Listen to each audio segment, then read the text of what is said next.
మేధావియ మరోసారి కనిపించాడు. అతని కళ్లల్లో భయం. నిన్నటి ఎండల కంటే ఇవాళి దాహం మరింత ప్రమాదకరం. ఇది మనస్సుల యొక్క ఆకాంక్ష అని శివుడికి హెచ్చరించాడు. శివుడు తన కళ్ళు మూసుకొని భూమిని తాకాడు. చెట్లు మాటలు పలికినట్టు, అడవి విలవిలలాడుతున్నట్టు, లోపల ఏదో చెడు శక్తి నిద్రలేస్తుంది అని అతనికి అనిపించింది. కోండలూరు కొండలలో ఓ కొండ ఎర్రటి వెలుతురుతో పగలిపోతుంది. వన్యప్రాణులు భయంతో పరుగులు తీస్తున్నాయి. మేధావియ ఓ పురాతన గాథను పంచుకున్నాడు.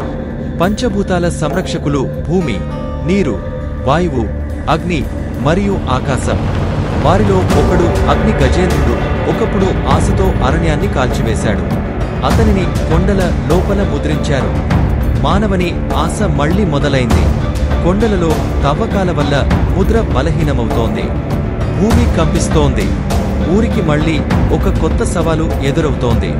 శివుడి పాదముద్రలు అడవిలో పెట్టగానే ప్రకృతికే ధైర్యం వచ్చినంత స్థిరంగా నడిచాడు.